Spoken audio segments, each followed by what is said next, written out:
Good morning, everyone. This is Jean Dar, that science guy from the Great Lakes Science Center. We're so excited to have you here with us today as we celebrate the birthday of Dr. Martin Luther King Jr. And what better way to celebrate than by bringing together a diverse panel of STEM professionals to talk to you a little bit about science, technology, engineering, and math, and how they apply it in their careers. On our panel today, we have Dr. Yajaira Sierra, a material scientist and informal science educator with 15 years of experience in academia. In addition to her work in academia, she's also been working with the federal government. Now, she holds a Bachelor of Science degree from the University of Puerto Rico and a PhD in materials chemistry from Cornell University. Dr. Sierra currently serves at NASA as a project manager of the Mars Spring Tire for the Mars Sample Returns Sample Fetch Rover mission. She also supports the team responsible for the mobility testing of the Viper robot, that's the Volatiles Investigation Polar Exploration Rover, at the NASA Glenn Research Center Simulated Lunar and Operations Laboratory, the SLOPE Lab. A teacher turned scientist, she's extremely passionate about STEM education and has led multiple citizen science initiatives in the Americas. Also joining us is Mr. Lansford Forrester. He was born and raised on the south side of Chicago. He grew up involved in a wide variety of activities, including the Chicago's Children's Choir, math team, and the academic decathlon. Mr. Foster attended Florida A&M University, attaining both a Bachelor of Science in Mechanical Engineering and a Master of Science degree with a focus on computational fluid mechanics. In 2002, he began work at the NASA Glenn Research Center and as a research aerospace engineer in the Inlets and Nozzles branch. Mr. Foster's work focuses on hypersonic propulsion, and he's a former national president of the National Technical Association, America's oldest minority engineering and technical society. He frequently speaks to urban youth throughout the greater Cleveland area. Our last guest is Dr. Joseph Connolly. He's a native Iroquois and a citizen of the Six Nations of the Grand River. He grew up in Niagara Falls, New York, and he earned both a Bachelor of Science in Aerospace Engineering and a Bachelor of Administration in Sociology from The Ohio State University. Additionally, he earned an MS, that's a Master of Science in Control Systems from Case Western Reserve University, and his PhD in Aerospace Engineering from The Ohio State University. At NASA, he is the technical lead for the Electrified Aircraft Propulsion Control for hybrid gas electric propulsion as part of the Advanced Air Vehicles program. Dr. Connolly is a member of the American Indian Science and Engineering Society and NASA Glenn's advisory group for Native Americans, which he provides a means for achieving the NASA mission of inspiring future generations by creating connections with underrepresented students and communities. Three outstanding guests. Good morning, everyone, and welcome to the Great Lakes Science Center. Good morning. Good morning. Good morning. So good to have you with us. We have a few questions for you. Some of these questions came in from the many visitors that we have here at the Science Center. Here's the first question that I have for you. Given the underrepresentation of women and minorities in STEM fields, who is it that was your inspiration for entering the field that you're currently in?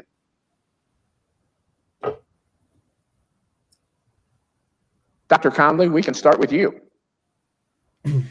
Okay, great.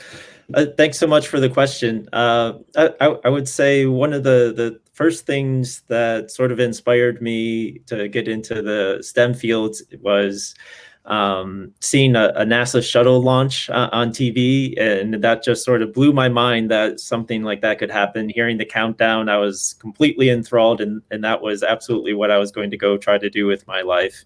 I didn't really know anyone who was an engineer. No one in my family was an engineer. I didn't have anyone that had really gone to college before, so I didn't necessarily have too much in terms of individual people inspirations. But I got some good encouragement from a high school physics professor, and got really lucky to meet a recruiter from the Ohio State University who explained to me that if I wanted to work for NASA, that I needed to go into the field of engineering, which I didn't even know existed at the time. So I was definitely behind the curve in terms of figuring out what I needed to do. But I would say, in addition to that, the inspiration that sort of propelled me through the college years was the American Indian Science and Engineering Society. It was an organization that I didn't know growing up as a kid, but was introduced thanks to some good mentors at the Ohio State University. And once I joined that organization, I got to meet a lot of different STEM professionals and professors and different people that were American Indian, had very similar values. And I could see that it was something that was obtainable because some of these people were actually doing it out there. And I got to meet the first American Indian astronaut, John Harrington, which just completely blew my mind. And then I realized that this was a goal that was not just a dream, but something that could be obtained. Wow. Fascinating, fascinating. Dr. Sierra.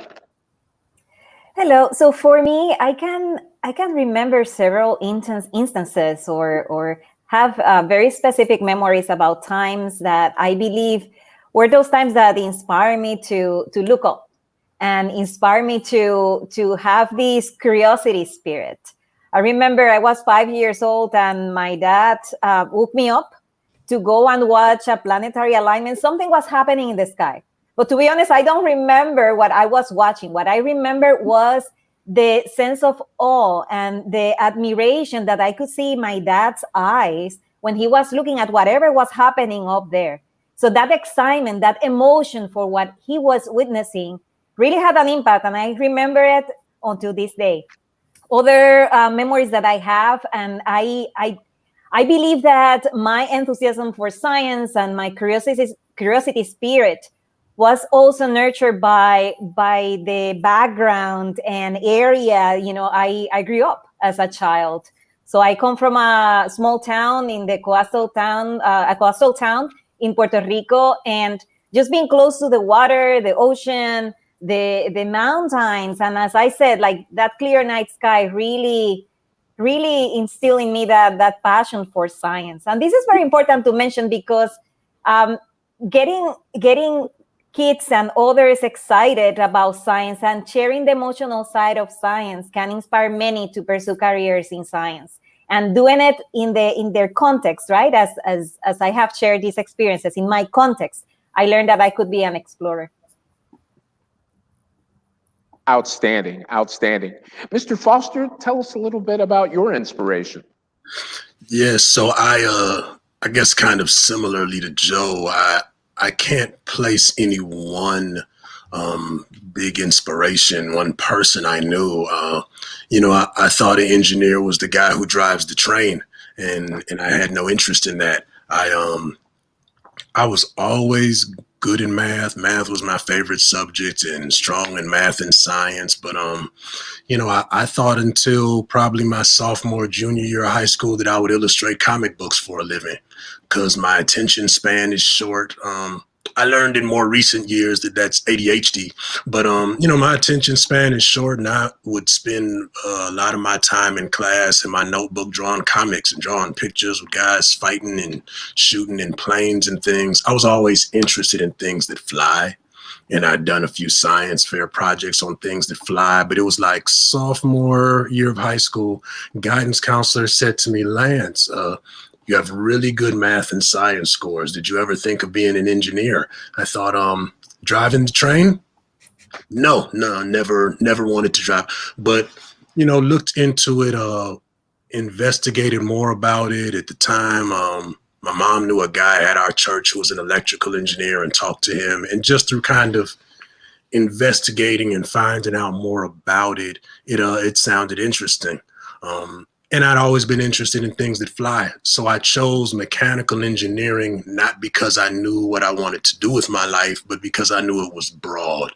And I knew that from a mechanical or electrical engineering background, you could work on almost anything, because they don't do a good job, or at least they didn't, when I was younger and telling you about math-based careers. Like the only things I heard you could do would be an accountant or an actuary.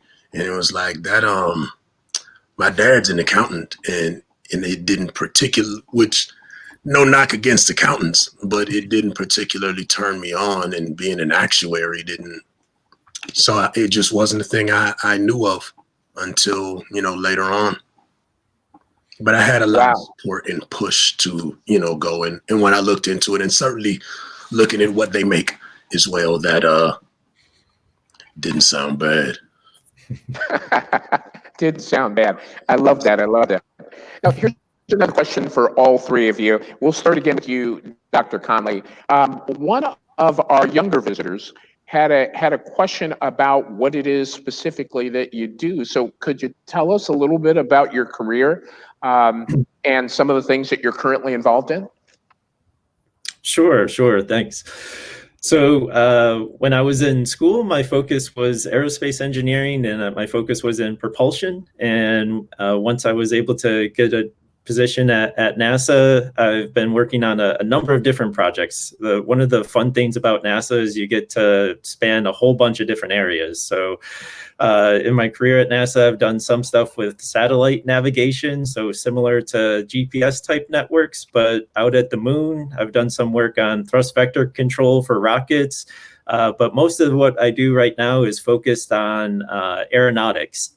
So one of the things that might not be as well known about NASA is there's a large effort within NASA to improve aviation, improve the air quality, the aviation, improve efficiency. And one of the things that I've been trying to work on recently is trying to get some of the innovations from the car industry in terms of hybrid electric and improving our overall climate and its impact over into the aviation sector. The challenges with that is that the airplanes are just much bigger and the power requirements are a lot higher. So we're trying to innovate new technologies, new electric machines that would meet the aviation standards. And one of the absolute critical things with aviation is that it has to be incredibly safe. So if something goes wrong with your hybrid electric car, you can just pull over to the side of the road. But with an airplane, everything has to be absolutely safety critical. So right now, one of the fun things at NASA that we're able to do is we're able to do some of the fundamental technologies. So just putting some ideas on a whiteboard, talking it out with friends and colleagues, and then going to a computer and trying to figure out how it starts to get some analysis and some real figures and numbers behind it to see what benefits. And then now we're doing some of the component testing for the electric machines. And we're just starting to explore what we might be able to do for an actual technology demonstration piece of it to understand how we can impact and improve the overall environment through aeronautics and our air transportation systems. Very, very cool. Very exciting work that you're involved in. And thank you for reminding us that the first A in NASA is aeronautics. Dr. Sierra, same question for you. Yes, so my career overall has been very diverse. It has been a career of, that has exposed me to different types of experiences as a scientist. I have been with NASA less than a year. I joined last April 2020. But prior to NASA, I worked for different types of industries as a material scientist that focused on investigating and understanding the properties of nanoscale materials that we cannot see with our naked eye.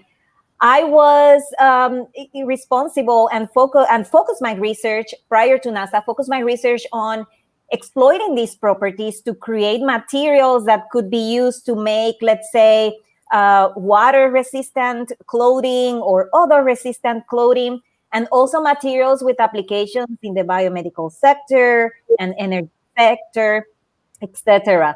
I even had the opportunity to apply these material science background to develop technologies for security feature applications to make our U.S. banknotes more secure and robust to be, to prevent them to be counterfeited. But as I mentioned at the beginning, of this conversation, I have always been fascinated by space. Space has always been a passion. So throughout the course of my career, I look for opportunities to engage in, to engage more with space research and all that. So back in 2013, I had the opportunity to join a Mars analog mission, a simulation that was funded by NASA. So I had the experience of living and working like an astronaut in Mauna Loa volcano in Hawaii. That this was a simulation that wanted to answer questions about what astronauts, what the life of astronauts will be like, and the work of astronauts will be like in a future mission to Mars. So all those steps and experiences added up and equipped me and prepared me to this next step in my career now at NASA, where I am leading the teams responsible for the design and build of the wheels and tires that will be put in the next rover that NASA and the European Space Agency will be sending to Mars. And this rover is a sample fetch rover. So that rover is the one that will collect the containers, the tubes that the Perseverance rover will deposit on the surface of Mars. So this fetch rover will go to Mars, collect those tubes with Martian samples, return them to a rocket, and that rocket then will lift from the surface of Mars to return these samples to Earth so that scientists can explore and look for signs of life in these Martian soil samples. So very exciting work, from studying the materials and the nano universe now to studying the macro universe and contributing to projects related to rover design, related to wheels design, also testing rovers for the moon. Very exciting work.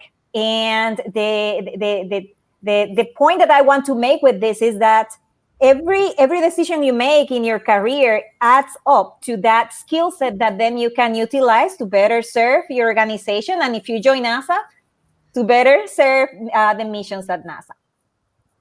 Andy, that's such interesting work. Now, Mr. Foster, you're with us as well, and I would love to hear about some of the work that you're involved in. Sure. So I am the technical lead for over hypersonic propulsion at GRC.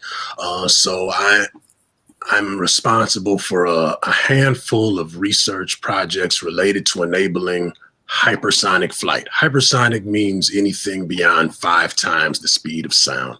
So we have a number of different propulsion experiments. This is mostly wind tunnel testing related to different kinds of vehicles, to different technologies necessary to enable hypersonic flight, and watching over that, I guess, allocating that budget and making sure that the research we're doing on the ground lines up with what the project is trying to achieve. My background, I have been working in propulsion my whole time at NASA. So I've been doing wind tunnel testing.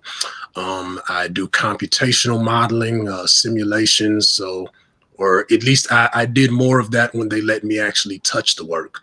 More often, my job now is to talk with people and say, well, we should do this simulation. We should do this test. We should work in these conditions. It's been an interesting experience. You kind of come in and first you have some skill sets coming out of school and people direct you to, okay, go do this. You know, we're going to go do this test, go do this with the data, go take this data.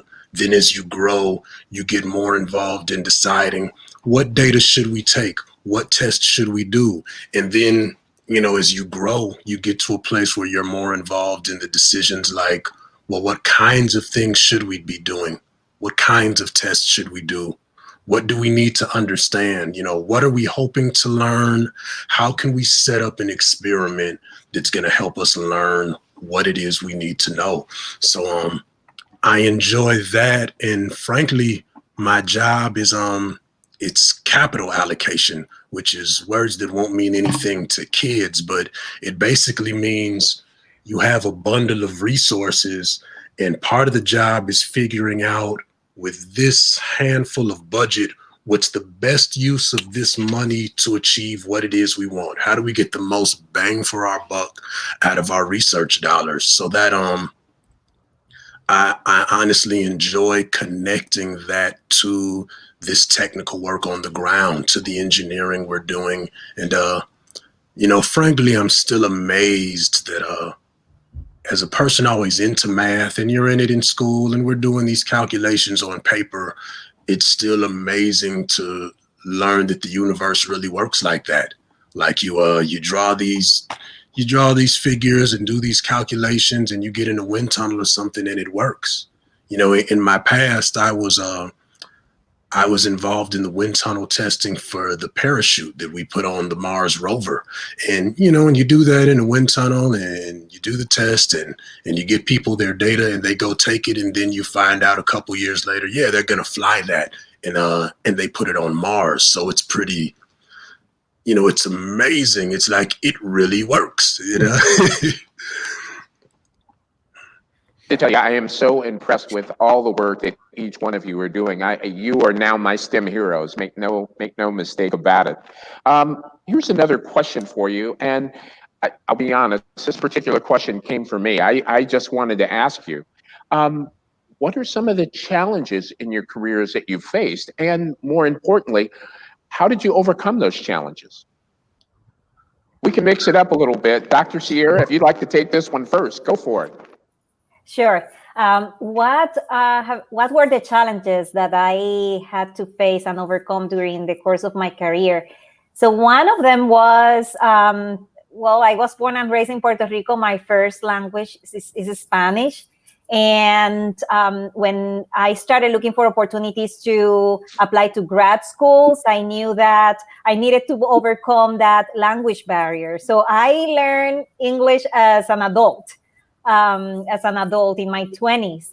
So that's something that I feel very proud about because I was able to just not let fear about learning something new or another language to stop me from pursuing these dreams and goals of continuing a graduate school career degree to become a scientist. So I work very hard, like taking courses, conversational English courses and classes, really like spending a lot of time with people, that will help me, better improve my how fluent I could be in the language. So that was like one of the challenges. As many other scientists and STEM professionals, of course, there were classes that were really, really hard, really hard.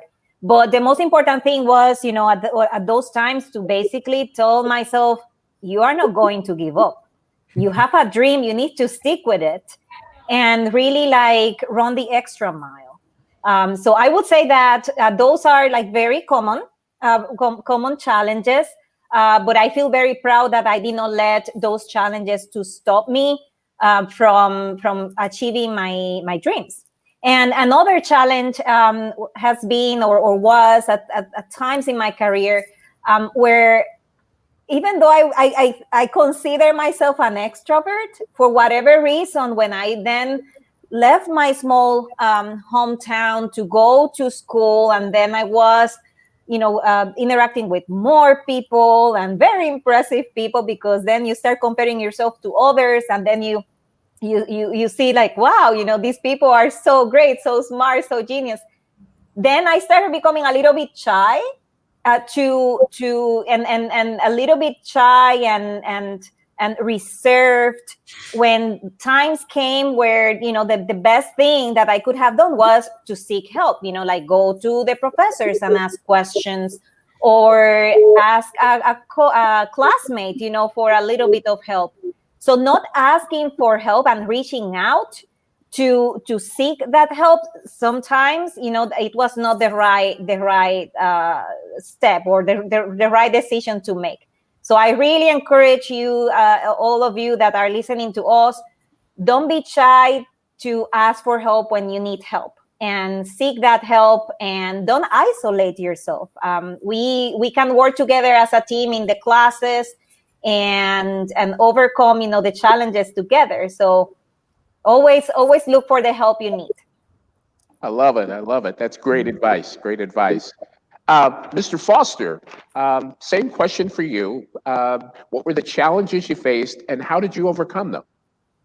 Oh, so first, I think certainly the college portion, just pursuing an engineering degree is difficult. Like no matter how brilliant you are, there will be struggles, there will be tears.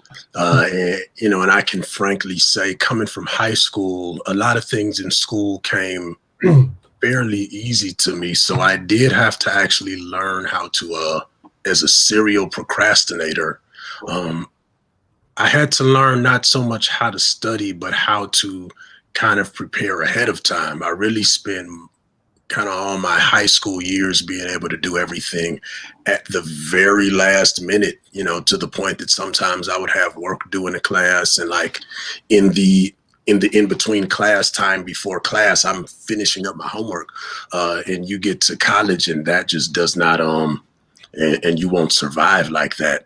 So learning to prepare appropriately and in enough time was a big thing, and battling some attention span issues. Like I can remember being at like getting all ready to go to the engineering building to study or something, and get in the car, and by the time I get there, suddenly I'm just sleepy, and having to just kind of learn different things to motivate and push through the hard times. On the work site, more than the actual work, there's always personality issues. Engineering and technical people are famously, quote unquote, not in touch with their feelings. And what that really means, anytime you're having a conversation with somebody, the conversation happens at two levels. There's a technical details, this is the conversation we're having, but there's an underneath emotional kind of respect conversation. There's, I can ask you like, well, we've decided to do this. What do you think about it? But there's different ways that can go. It's, hey, what do you think about it? Because I really respect your input and your expertise, and I want to know what you think about what I'm doing. And there's, what do you think about it?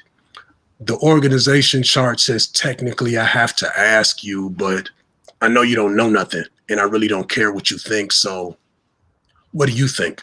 I guess the workplace challenges, I don't know that I experienced them as challenges so much just because of my expectation of work. I grew up in the 80s and was in high school in the 90s. So the 80s was kind of the early phase of integration as we know it in the workplace. And I guess watching the things my father went through, he's from Jamaica, and coming here and him working at Arthur Andersen in the 70s and in the 80s, I came expecting a more virulent, aggressive form of I guess kind of resistance to my presence. So when I arrived, I never found that kind of aggressive resistance. I ran into more situations where like there's a group of us talking about this research we're doing kind of in a circle, and like nobody makes room for me in the circle, or they're giving out a handout to the researchers and it's like, oh, he gets one too. And until we get to the part that's my piece and I explain the work I'm going to do, and people realize, oh, he knows what he's doing, and the circle parts and people let you in. So I think the quote unquote challenge, I am always aware, as I think most people of a diverse background, whether an ethnic minority or if you're certainly a woman working in STEM, you're always having a kind of double conversation. Like you're having the conversation we're having, but you're also at the same time kind of doing awareness policing, because you're not really, a thing that I heard that Yajaira said, that when she talked about becoming more introverted, I think you're more aware of your presentation. So you, for myself, there's a kind of being appropriately buttoned up. I need to have this conversation and do this work, but I'm not always sure I'm safe to be all of me here in this space. I'm not sure it's safe for them to see all of me. So you're always kind of having the conversation, doing the work, but also at the same time being aware, like I'm large, and my angry, or if I look angry, it comes across as more aggressive and more angry sometimes than other people. So just being kind of doubly aware of yourself in your presentation. But maybe it's all in my mind, which is a challenge in itself, because you're always wondering. True. Dr. Conley, did you have similar experiences?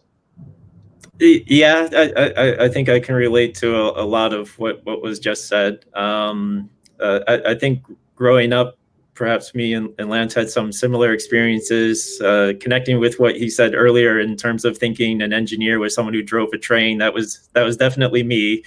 And studying in high school was basically in between class periods, and I was not the greatest student. I was good at taking a test, but I was not the best at getting homework done, so those kind of things. So getting into college was very eye-opening, and that doesn't fly in engineering and at the college level.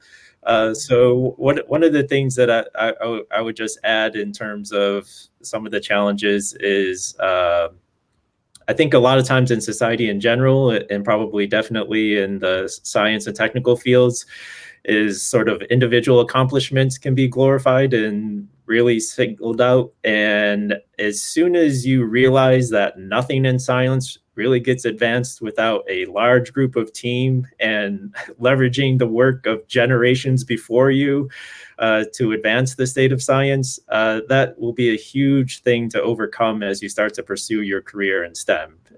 Nothing gets done without a huge group of people working on something. There's no way that a NASA shuttle launches or Mars gets explored without just an army of people working towards the same goal. And that's the exact same thing in college. So when I started at college, I really thought I was by myself and that I needed to figure out this homework assignment all by myself.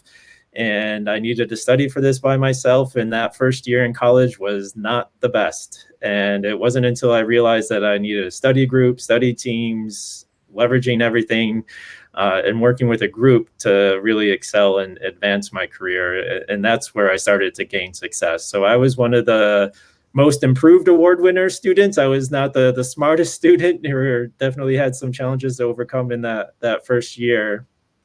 I would say another thing in school and at work, one of the things that was also important in terms of realizing that you can really impact change. So if you need something and something doesn't exist, I would highly encourage people to just get a couple of friends together and try to make it happen. So one of the things that was at Ohio State was a number of different technical organizations for SWE, the Society of Women Engineers, NSBE, the National Society of Black Engineers, SHIP, Society of Professional Hispanic Engineers, but there was no ACES chapter. So that second year, the American Indian Science and Engineering Society, we got a couple of people together to start the chapter. And that really is where my career turned around, and that I had a small community to help and give support.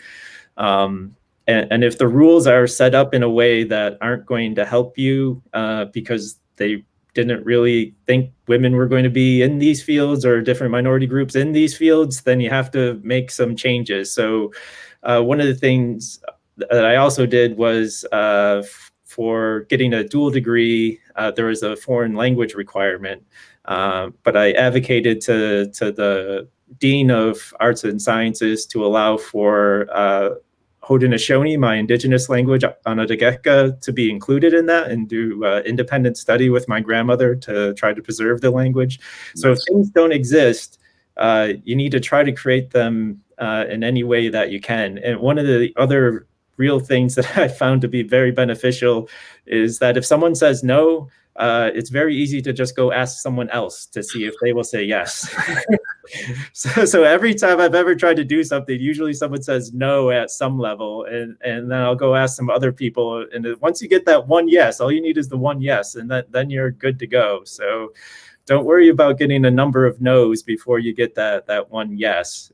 And and getting into those big careers are always a challenge. So like I said, I didn't know anything about engineering. I always wanted to work for NASA, though. So as soon as I got into school, I applied to NASA. That I was soundly rejected. They should have rejected me. I did not meet the minimum requirement GPA, but I applied and learned some skills in terms of developing a resume, getting those kind of things. And I applied almost every year when I was in college until finally my senior year when I got the job on the spot at a conference. So sometimes it takes a number of no's before you get that final yes. So don't worry if you get a few no's. It's going to be just part of the science process, right? Whenever we're doing these big technical problems, these big research problems, there's a number of setbacks that we overcome.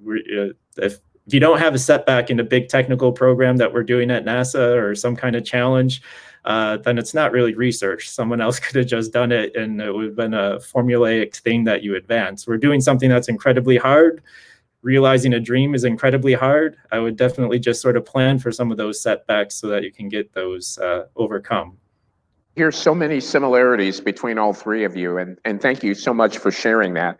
I have one last question for you, and we're a little bit short on time, but we have a number of diverse students that come with their families here to the Great Lakes Science Center. What advice do you have for them about pursuing their dreams to work in a STEM field? This time we'll start with you, Mr. Foster.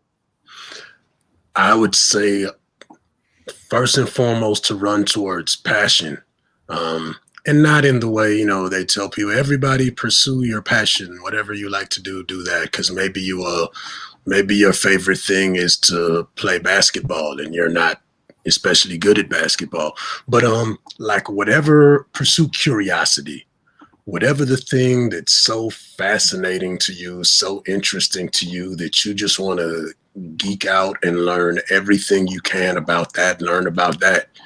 And if you haven't found something that fascinates you so much that you want to geek out and learn everything about that, find something, find what's really interesting to you, what's really cool to you that you just want to know the most about, and try to learn as much as you can about that.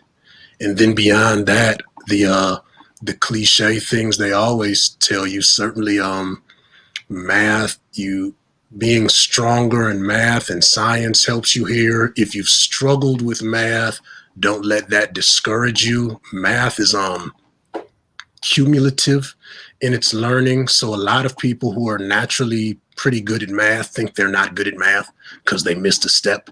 And once you miss that step, you can't progress until you learn more. But I can literally say every life experience I've had, whether it was singing or playing football or poetry or, every life experience I've had has in some way I've called on that in a work situation. So run towards curiosity is what I would say.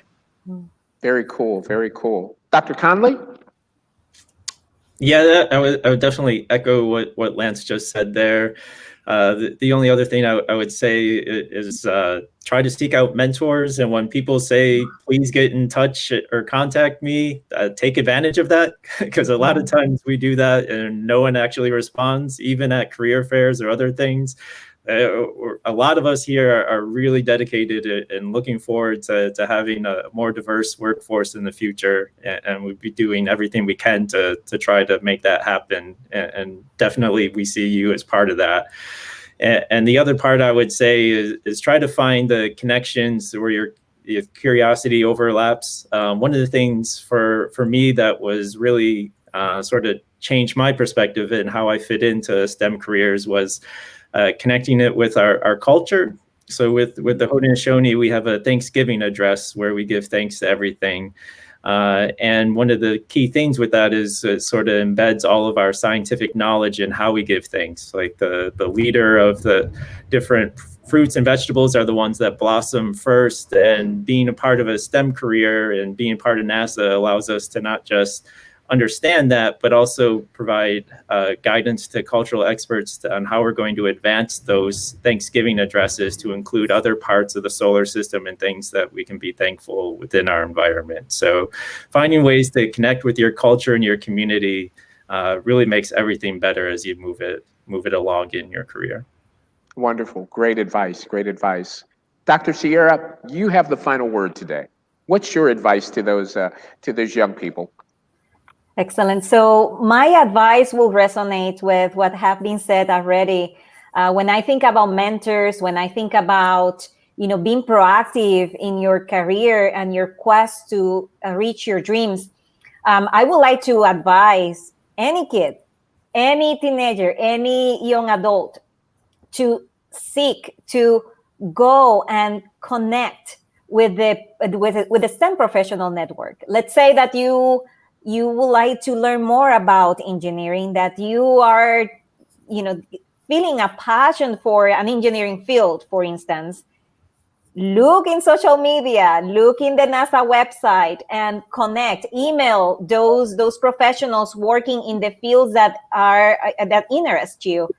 Connect with them, ask lots of questions. Don't be shy, as I said earlier. Don't be shy, connect. Because eventually, if you reach your goal of earning a degree, those individuals may become your colleagues, your coworkers. So connect to those networks, because networks are very powerful to help you create opportunities as well and help you navigate and further define those passions.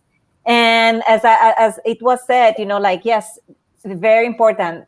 Follow your passions, define what really sparking you, that desire, and that gives you, the energy to dream about a future career, and think about and I love what was said about looking for ways to connect our careers with our cultures, with our backgrounds. It's very important that we embrace who we are and that we bring who we are to our workplaces, because that's the best way we are going to serve our organizations. For instance, I am very grateful that I grew up in a very community-centered type of culture, right? Where everything revolves around community, around people. So I bring those experiences that define who I am today. I bring them and put them to the service of NASA, our teams, to make our workplaces and our teamwork a lot better. So embrace who you are and bring all you are to the table, all your skills, STEM skills, communication skills, and other types of passions that you will also be sharing with your teammates. So remember that and think about serving and making this world a better place by serving through who you are. I love it. What a wonderful way to end today's panel discussion. We'd like to take a moment and thank Dr. Sierra, Dr. Conley, and Mr. Foster for joining us here today. It's been a pleasure to have you with us, and I know that our visitors will enjoy learning from each and every one of you. On behalf of all of us here at the Great Lakes Science Center, thank you for joining us, and we hope that you'll stick around for the rest of the activities that we have all day long.